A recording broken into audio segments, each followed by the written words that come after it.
realmente bacana estar aqui depois de todo esse período, né? Então, que os centros estejam voltando, porque eu acho que fez uma falta muito grande, né? O fato de estar fechado. Eu, no meu trabalho, tenho ouvido muita queixa, né? Muitas pessoas angustiadas, desesperadas. E o quanto realmente uma oração, um centro, um passe, uma palestra, um acolhimento fez falta para essas pessoas. Então elas se sentiram literalmente sozinhas. Né? Eu estava pensando no que eu ia falar hoje, e aí no livro Caminho, Verdade e Vida, do Emmanuel, tem uma fala que diz: entra e coopera. E ele está falando de Paulo de Tarso, quando ele era salvo. Então ele tem toda aquela, vocês conhecem a história, né? Então tem toda aquela crise e tal, ele fica cego, e aí Jesus aparece para ele e ele se sente assim compelido a perceber que ele tem alguma coisa para fazer, né? Então ele está naquele momento de tremedeira, totalmente atônito, e ele reconhece humildemente que ele precisa fazer alguma coisa. Então nesse momento ele se entrega e ele pergunta: Senhor, o que queres que eu faça? Então, a passagem, a nossa reflexão que eu gostaria de fazer é que realmente a gente, eu não sei se nós, mas eu acho que muitos de nós ainda fazemos isso, a mania de ficar terceirizando o que nós precisamos saber, não é? Então a gente ouve muito aquela história de que, olha, eu não teria feito isso se você não tivesse feito aquilo, eu não teria falado se você tivesse... Então, quer dizer, as pessoas criam toda uma expectativa, toda uma expectativa mesmo, uma fantasia de como o mundo tem que ser. As pessoas deveriam ser assim, o mundo deveria ser assim, sabe, tudo muito certinho, muito corretinho, um mar de rosas.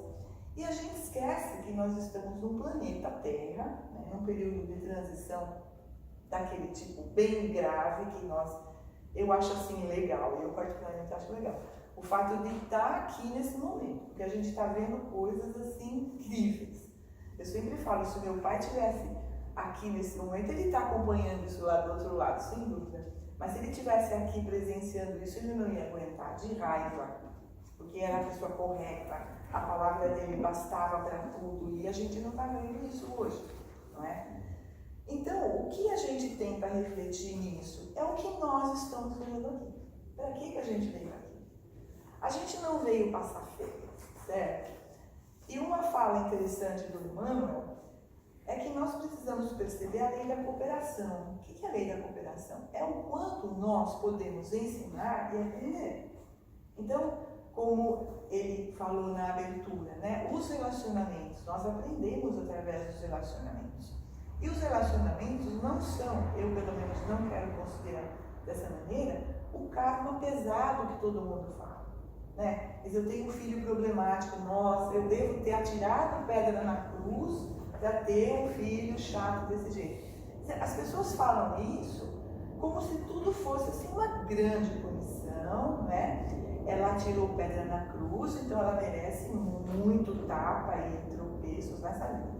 Sem esquecer, sem levar em consideração, que nós não estamos sendo punidos. Esse vírus não está aí por punição. Esse vírus está aí porque a gente criou, de certa forma, através dos nossos pensamentos, né? Ao longo do tempo, nós criamos, através dos pensamentos, das posturas, das nossas crenças, uma espécie de egrégora que fica plasmada no inconsciente coletivo.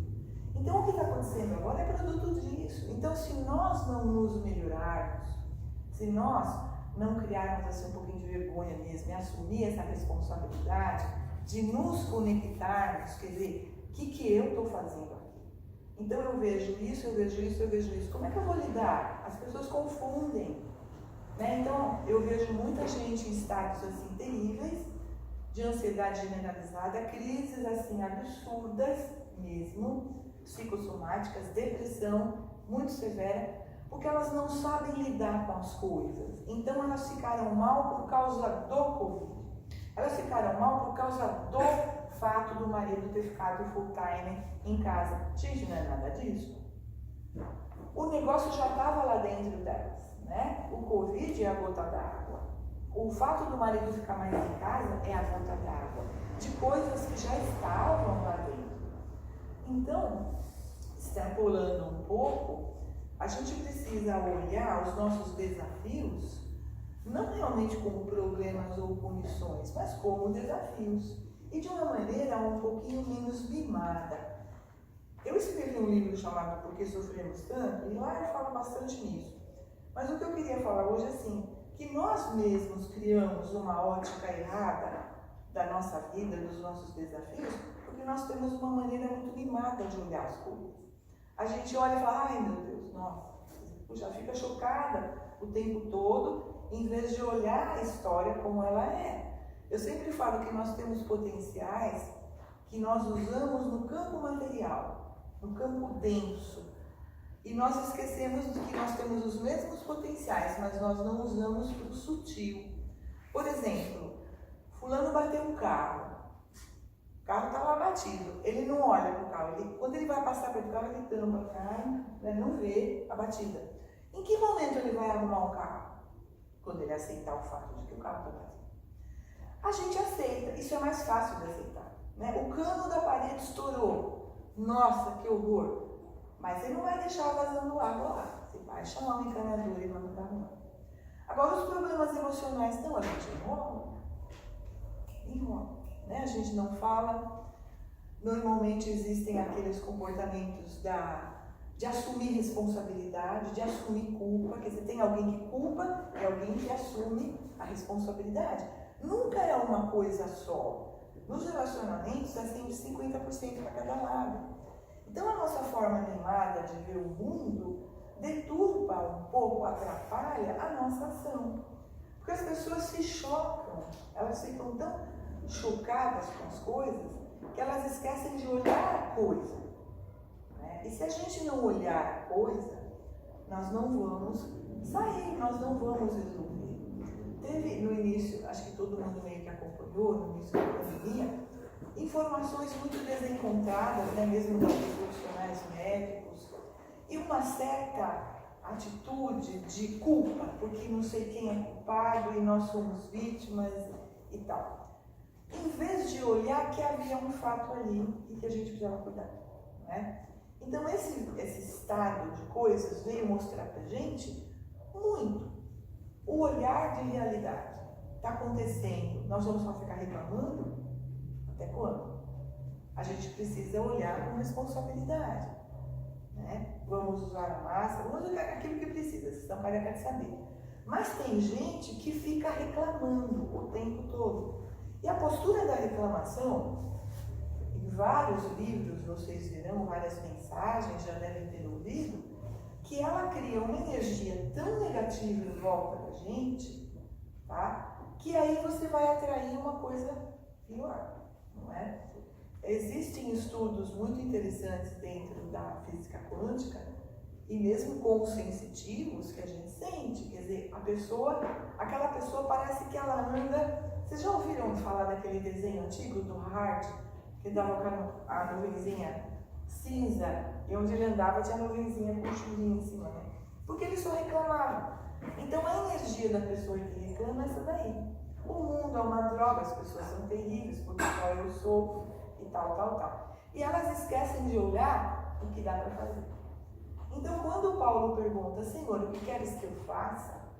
Jesus quis dizer o seguinte, faça a sua parte, né? Vai lá e vai falar, e vai confrontar, e vai fazer o que você precisa fazer. Você vai transmitir o seu conhecimento. Você vai colaborar com a melhoria de quem? Sua e do reino. Então imagina aquela pessoa que chega, e a gente presta muita atenção, eu sou bem observadora, você fica ali na fila da caixa do supermercado, você ouve cada uma, não acredito, assim, nossa, todo mundo ali é xingado e todo mundo tem alguém para criticar e falar. Aí você sente a energia da pessoa péssima, é péssima, é escura, é esquisita, né? É ruim, tem até um cheiro, né? E por quê? Porque ela está emanando aquilo. Aí ela continua reclamando e ela fala, nada na minha vida flui. Tudo dá errado comigo, não é à toa, não é verdade? Então ela esquece que ela veio aqui para olhar o problema e fazer alguma coisa com ele. Então, em vez, né, dos nossos mínimos, da nossa ótica dramática, a gente olha as coisas assim, numa ótica muito dramalhão mesmo, né? É sempre uma coisa muito terrível, muito tenebrosa. Esquecendo que esses pensamentos catastróficos, nós temos processos de leis psicossomáticas, eles passam para o corpo. Então, a crise de ansiedade generalizada, a crise de pânico, ela tem um monte de pensamentos catastróficos devidamente acumulados ali ao longo do tempo. Então, cada coisa que você pensa de negativo, por exemplo, o fulano, ele espirrou hoje de manhã, nossa, Covid, sem dúvida nenhuma, é Covid, acabou, porque a vizinha teve o parente, o primo do parente da tia, que morreu, começou com um espirro. Aí ela vai para casa, ela fala, eu nem vou comer. Não, comer não vai, não desce. Porque está tudo muito ruim, porque as coisas não dão certo. Olha o que ela fez a partir de uma informação. O cérebro dela entendeu o seguinte, ela está numa batalha, ela está numa guerra, quando ela começa a pensar tudo isso. O cérebro, o que ele faz? Ele informa para o corpo, estamos numa batalha, temos que fazer alguma coisa. Todas as glândulas vão fazer alguma coisa também. A pessoa entra num estado de enfrentamento, ela tem que fazer alguma coisa. Só que a situação não acontece de fato, está na fantasia dela. Ela não fez nada, não pode fazer nada, o corpo leva uns 45 minutos para voltar ao normal. Imagina se ela continua com essa linha de pensamentos catastróficos. Ela vai ficar o dia inteiro num estado de gasto energético, que vai levar a um estresse muito grande. 3 meses depois, ela está com crise de ansiedade generalizada, ela não respira, aí ela vai todo dia no pronto-socorro ver se ela está com Covid. Eu já ouvi essa história. Dia sim, dia não, a pessoa estava lá. O médico olhava para ela, mas minha filha, você não tem, não, mas eu tenho que tirar um raio-x. Ela tirou assim uns 10, eu acho, em 15 dias. Porque ela cismava que ela tinha Covid porque ela estava com falta de ar. E a falta de ar tinha a ver com a ansiedade. Né? Então, olha que estrago que nós conseguimos fazer no nosso corpo a partir de um pensamento catastrófico. Então, o que nós precisamos fazer? Vigiar e orar. Tá aí, né? O Evangelho tem todas as saídas, né? Então a gente precisa vigiar. Vigiar, o que é vigiar? É prestar atenção. Quando você se sente angustiado, quando você está se sentindo pesado, para e reflete. O que eu andei pensando de negativo? O que eu andei acumulando de catastrófico na minha cabeça? E vamos colocar ordem na história.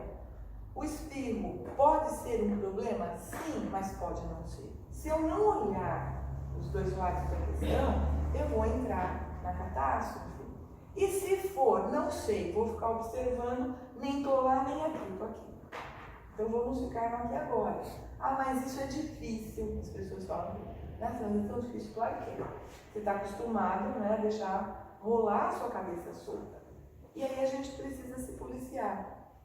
Através do quê? Do nosso mal-estar, por incrível que pareça. Porque a natureza informa. A natureza sempre informa através do nosso sentir o que nós estamos pensando. Então, quando você estiver muito cansado, angustiado, preocupado, mal, para, respira, relaxa. E pergunta, o que eu ando cultivando na minha cabeça? Que tipo de preocupação? Que tipo de raiva? Que tipo de mágoa? Vamos lá, raiva. Gente, raiva, de certa forma, é expectativa não atendida. Eu crio uma expectativa, o outro não faz o que eu quero, eu fico marada, tá? Eu crio uma expectativa, o outro não atende, eu fico ressentido, magoado. Mas se a gente for olhar para valer, quem criou a expectativa? A gente. Né? Eu ouvi casos já muito interessantes, do tipo assim, a pessoa ficou 23 anos num relacionamento muito ruim, inclusive de lesão física, né, por parte do companheiro. tinham 3 filhos, até que um dia ela falou, olha, chega, né? Vamos na terapia para ganhar coragem, para fazer alguma coisa aqui. E o fulano sempre falava, se você me deixar eu me mato. Olha a chantagem emocional ao longo do tempo. Mas ele batia nela toda semana, ó, que legal. Aí ela ganhou coragem, foi para terapia, e aí eu perguntei para ela, qual a sua sensação lá atrás, antes de você casar? Ela falou assim, eu não posso reclamar porque eu já sabia. Diz ela que ela foi conhecer a sogra chamou ela de canto e disse, vem cá, já vou falando o seguinte, ele é alcoólatra, ele não quer trabalhar, ele não faz nada na vida, se você quiser casar com ele, não venha reclamar depois que a gente não valorizou. Então ela falou, bem isso eu posso reclamar. Então se a gente for olhar, quando nós criamos a expectativa, a gente já sabia. Nós idealizamos, lamentavelmente. E a gente não é para ficar bravo com você, é para entender para que eu idealizei. Por quê? Né? Para que serviu essa idealização? Normalmente porque a pessoa acredita que ela pode mudar o outro, e essa pessoa acreditou nisso. O amor muda. Ah, não, deixa comigo, eu vou mudar. Que nada. Agora, sabe o que aconteceu? Ela ganhou coragem e se separou. Sabe o que aconteceu depois? Ele se matou. Ele cumpriu a palavra. Por quê? Ele queria um culpado. Ele sempre manipulou, né? E aí ela ficou mal pra caramba. Porque ao longo desses anos ela assumiu a culpa. Caso ele não mudasse, ela era culpada. Agora vamos analisar. Essa culpa é verdade? Ela é pertinente? Lógico que não. Ela se cobrou. Ela se colocou sob uma pressão absurda para mudar alguém, para mudar as coisas. Essa é uma outra coisa que a gente precisa perceber aqui no nosso relacionamento. Quando Paulo, no caso, já era Paulo, começou a pregar, ele não confrontou na base da porrada, ele falava. As pessoas brigavam, até várias vezes ele foi preso e apanhou para chuchu. Mas ele não confrontava no sentido de tentar convencer, ele falava o que ele considerava verdade. Então isso a gente precisa fazer, nós precisamos ser verdadeiros, nós precisamos ser honestos, principalmente conosco e com o outro, a ponto de saber que o outro não vai mudar, a menos que ele queira. Nessa época agora, na pandemia, coisa de 2 meses atrás, me ligou uma pessoa do Rio de Janeiro e pediu se eu poderia falar com a irmã dela, que a irmã dela estava passando por um processo de depressão muito grande. Eu falei, tudo bem, fala para ela me mandar um áudio. 3 dias depois, o áudio não tinha chegado. Eu falei de novo para a irmã. Falei, escuta, ela não vai falar nada? Ah, ela disse que não consegue falar. Eu falei, bom, se ela não falar, eu não posso fazer nada. Como que eu vou ajudar alguém que não fala? Aí ela mandou questão assim de um áudio de 1 minuto e meio, mais ou menos, e eu percebi que ela precisava de uma ajuda muito grande, a nível medicamentoso, de psiquiatria mesmo, e a nível espiritual, porque ela tinha uma ligação com a mãe dela, falecida questão de 2 anos atrás. Quer dizer, é uma ligação bem pesada, bem ruim, né? Porque ela não guarda da mãe, a mãe não larga dela, então o negócio está pesado. Aí eu consegui referências, né? Contatos lá do Rio de Janeiro, consegui um psiquiatra, dei o telefone para ela, consegui um centro lá na Tijuca que não estava atendendo, mas a Suzy, a diretora do centro, me deu o telefone particular dela, não fala para ela falar comigo que o caso é sério, ela está obsediada, tudo bem. Aí eu passei para a família, para ela, para a irmã. Pergunta se eles foram atrás.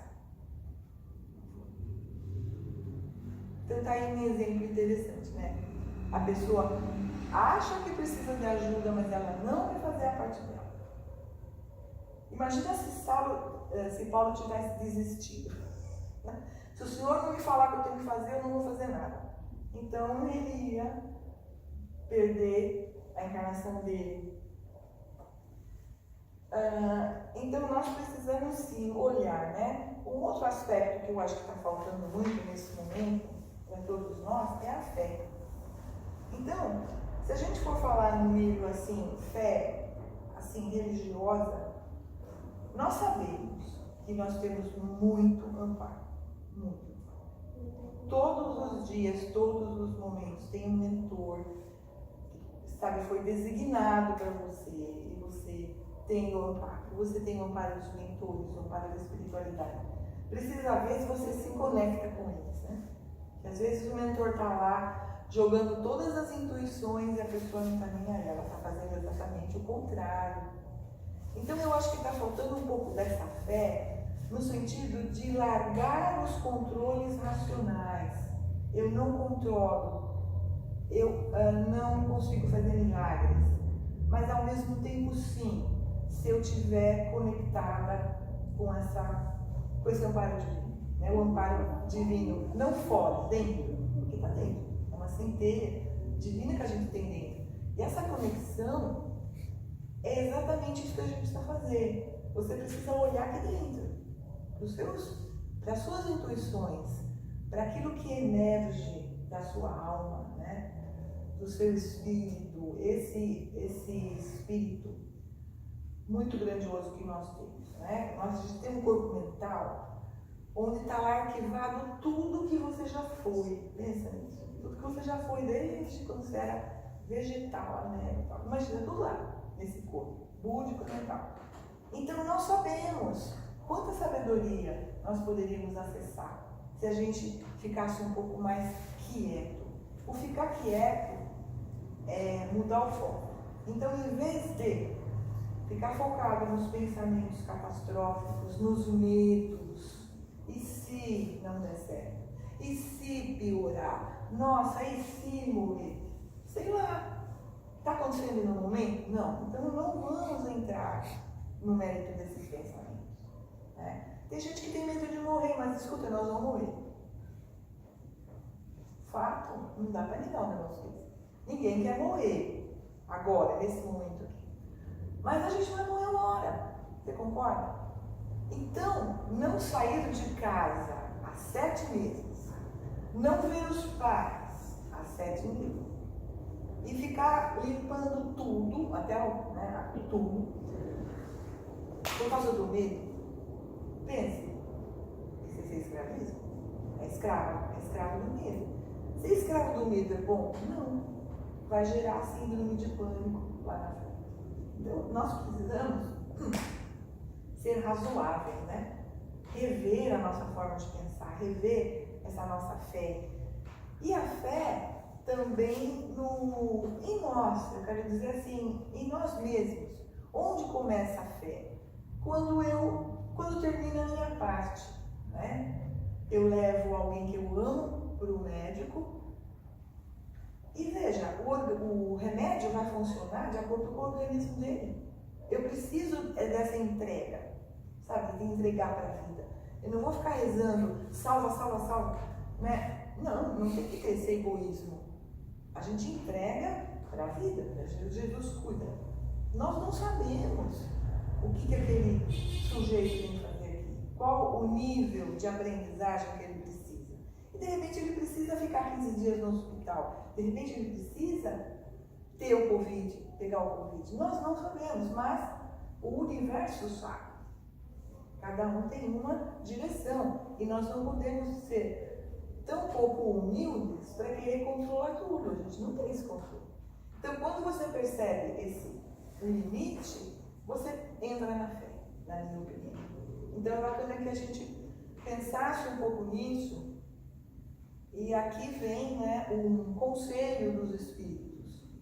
O quanto nós precisamos fazer essa conexão do vigiar e orar o tempo todo.